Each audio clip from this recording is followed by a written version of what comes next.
Welcome to another edition of Web Chat with the Warden. I'm Chris McMillan, joined as always by Warden David Mayberry. Warden, it's almost December now. Are you officially in the Christmas spirit? Oh, I think so. Yeah, I've got my Christmas lights up. I haven't got my tree yet, but I've got my Christmas lights up, and probably turn them on this weekend. So I'm getting started. I'm not a big shopper, but I'm hoping that my wife is doing that for me. So. Yeah, well, good luck with that. Yeah, absolutely got to get into the Christmas spirit. Before we get into the Christmas break, though, for Oxford County Council, you've got a big budget meeting coming up. Where are we at right now in terms of the operating budget for 2018? Well, the county has been through the budget. It was presented at the last council meeting, so we've seen the whole budget. The total budget is almost $230 million. And so we've kind of gone through it once, and now on the 5th of December, we'll sort of start to go through sections of it again, have council have opportunities to ask questions on specific issues, and then, sort of, is there things they want to take out or things that needed to be added? Staff do a very good job of trying to eliminate anything that they think is not within the strategic plan of the county, and they try to bring in a budget they think is responsible, and that's what you expect, and that's what they do. So I'm very pleased with the budget the way it is now. But also at the same time, council has to say, is there issues that they want covered, or if there's things that they don't think are high enough priority that should be delayed a year or something like that. So the meeting on the 5th will be partly about that, and then on the 13th, we'll have another meeting on the budget after the regular council meeting, and we'll see what council wants to do then. Is there anything major kind of on the chopping block, so to speak, or is there anything that you're expecting a really kind of big debate on with this budget? Well, I think there's always things that you could argue should they be in or not, and I do think on this budget in particular, I think there was a real effort by staff to make sure that there was nothing extra in the budget, and that always worries me a little bit because you don't want to shortchange yourself.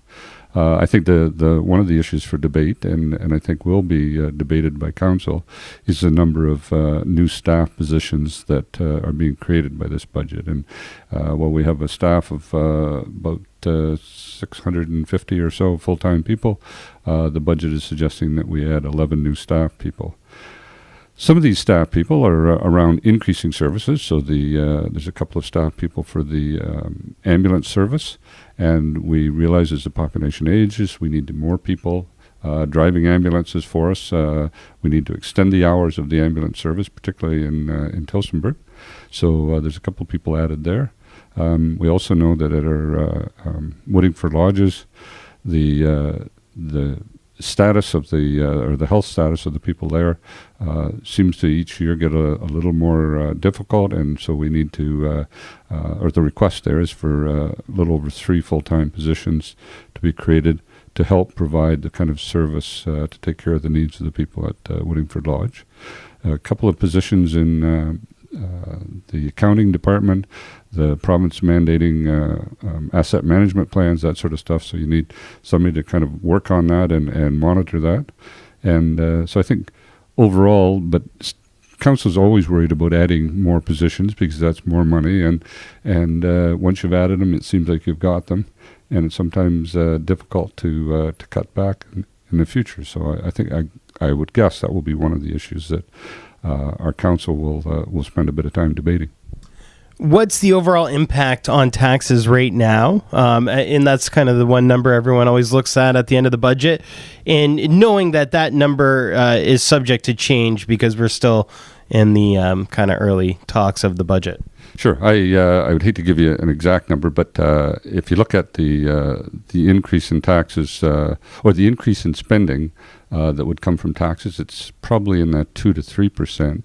But the good news is that we have enough growth in the last year at the county that effectively, because of new growth and new homes, new industry, that sort of thing coming on, that it will probably absorb all of that. And so I think the budget today, without any additions or deletions, would be basically about a zero increase budget. So while I say that, I would also caution that if your assessment goes up, then your taxes go up because your taxes are based on your assessment.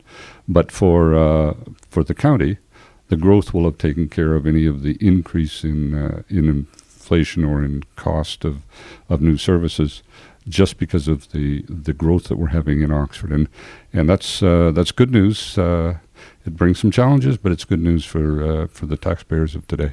Hey, zero increase. People will take that any day. It's a Christmas present. There you go. That's not bad. And keep it locked into Heart FM News. We'll be following all the budget talks in the process, and we'll make sure everyone's up to date when those final numbers are kind of cemented. That does it for us this week, though, but make sure to join us again in the future for another edition of Web Chat with the Warden.